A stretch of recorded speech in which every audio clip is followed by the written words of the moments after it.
আজকে এমন একটা রেসিপি নিয়ে আসছি যেটা দেখলেই জিভে সবার পানি চলে আসবে। এত সুন্দর আর এত মজার একটা রেসিপি। এই রেসিপিটা দেখে যদি কারো জিভে পানি চলে আসে তাহলে কিন্তু আমি তার জন্য দায়ী না। আপনারা সবাই বাসায় তৈরি করে খেয়ে দেখবেন।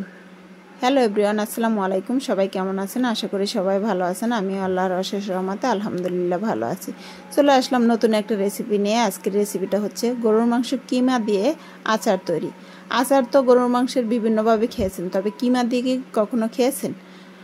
কিমার দিয়ে আচারটা কিন্তু অনেক মজার হয় আর সময়ও কম লাগে। এই যে আমি এখানে প্রায় 800 গ্রাম পরিমাণে গরুর মাংস নিয়ে নিয়েছি। হাড় চর্বি ছাড়াই কিন্তু গরুর মাংসটা নিতে হবে। মাংসটা এরকম ছোট করে একটু কেটে কিমা করে নিচ্ছি আমি। এটা কিন্তু ব্লেন্ডারে আমি কিমা করে নিয়েছি। এই যে সবগুলো হয়ে গেছে কিমা, একদম দেখেন একদম পারফেক্ট কিমা হয়েছে, কোনো রকম একটুও আস্তে আস্তে গোশ নাই। এবার আমি একটা বাটিতে একটু তেঁতুলের কাঠ তৈরি করে নিচ্ছি। 5 মিনিট ভিজিয়ে রেখে এই যে কাঠটা তৈরি করে নিয়েছি। এবার একটু ভিনেগার দিয়ে দিলাম। ভিনেগার দিয়ে একটা সাইডে রেখে দিচ্ছি। এই যে হাত দিয়ে ভালোভাবে একটু মেখে নিচ্ছি, মেখে সাইডে রেখে দিচ্ছি। এবার একটা প্যান নিয়ে নিয়েছি। প্যানে আমি কিমাটা একটা সাইডে নিয়ে একে একে মশলাগুলো দিয়ে দিচ্ছি। এখানে আদা রসুন বাটা দিয়ে দিচ্ছি। এই যে রসুন বাটা দিলাম, আদা বাটা দিয়েছি। এবার মরিচের গুঁড়ো দিয়ে দিচ্ছি, একটু ঝাল ঝাল হলে ভালো লাগবে। স্বাদ মতন লবণ, তারপরে একটু হলুদের গুঁড়া, গরম মশলার গুঁড়া দিয়ে দিয়েছি, আর ম্যাজিক মশলা আছে ওটা একটু দিয়ে দিয়েছি। তেজপাতা দিয়ে দিয়েছি 2-3টা, দিয়ে এখানে 1 কাপ পরিমাণে পানি দিয়ে দিয়েছি। পানিটা দিয়ে ভালোভাবে একটু মিশিয়ে নিচ্ছি কিমাটা। সব মশলার সাথে ভালোভাবে এরকম করে মিশিয়ে নিতে হবে। এই যে আমি আস্তে আস্তে করে, কিমাটা কিন্তু দলা পাকানো থাকে, এটা আস্তে আস্তে এরকম করে সুন্দর করে মিশিয়ে নিতে হবে। মিশিয়ে নিয়েছি, এবার একটা সাইডে রেখে দিচ্ছি। আর আমি যে মশলাটা দেবো এই মশলাটা আগে তৈরি করে নিচ্ছি। এখানে ধনিয়া নিয়েছি হলো যে 1 চামচ, জিরা নিয়েছি 1 চামচ, মৌরি নিয়েছি 1 চামচ, আর দারচিনি, এলাচ, শুকনো মরিচ এগুলো নিয়ে নিয়েছি কয়েকটা।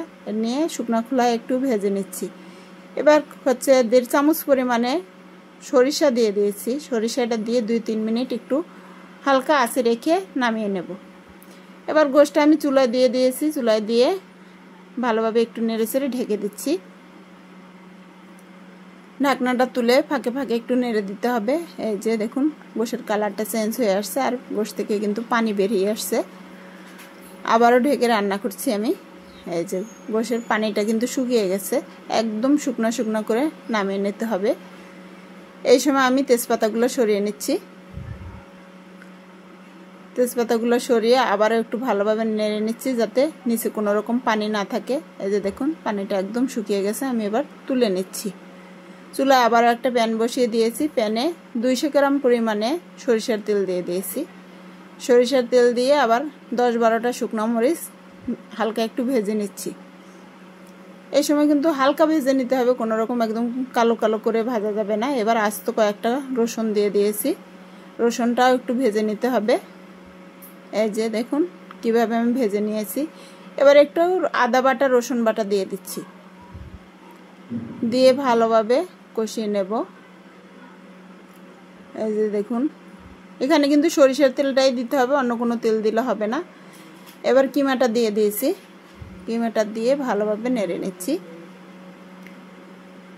এই যে এখানে তেল কম বেশি আপনাদের লাগতে পারে, পরে আমি আবারও একটু তেল দিয়ে দিয়েছিলাম, তেলটা একটু কম হয়ে গেছে। আর এই ভাজা মশলাটা দিয়ে দিচ্ছি। পুরো মশলা কিন্তু একবারে দেব না, অর্ধেক মশলাটা আগে দেব, এরপরে আবার নামানোর আগে আগে বাকি অর্ধেকটা দিয়ে দেব। এবার হচ্ছে তেঁতুলের কাঠটা দিয়ে দিয়েছি, দিয়ে সুন্দরভাবে একটু মিশিয়ে নিচ্ছি। এই যে দেখুন কালারটা কত সুন্দর হয়েছে। আমার এখানে একটু লবণটা কম লাগতেছে, তাই আমি আবার একটু লবণ দিয়ে দিয়েছি। আচার যেহেতু একটু লবণের পরিমাণ একটু বেশি লাগে। আর হচ্ছে এবার ভাজা মশলাটা দিয়ে দিয়েছি। মশলাটা দিয়ে ভালোভাবে মিশিয়ে নিয়েছি। কি সুন্দর একটা ঘ্রাণ বের হয়েছে। এবার সামান্য চিনি দিয়ে দিয়েছি, যেহেতু আচার একটু টক ঝাল মিষ্টি ভালো লাগে। এই যে কালারটা দেখেন কতটা সুন্দর আসছে। খেতে কিন্তু অসম্ভব মজার হয়েছে। এই আচারটা বানানোর সময় আমার ঘরে সিঁড়ির মধ্যে মানে পুরো বিল্ডিংয়ে একদম ঘ্রাণে ভরে গেছে, এত সুন্দর একটা স্মেল বের হয়েছে। এই দেখুন কালারটা যে কত সুন্দর আসছে। এই আচারটা কিন্তু ঝালমুড়ি দিয়ে, তারপরে ভাত, পোলাও, মাংস যা দিয়ে মন চায় তা দিয়েই খেতে পারবেন। আমি কিন্তু ঝালমুড়ি দিয়েও খেয়েছি, আবার ভাত দিয়েও খেয়েছি, পোলাও দিয়েও খেয়েছি, অনেক মজার হয়েছে।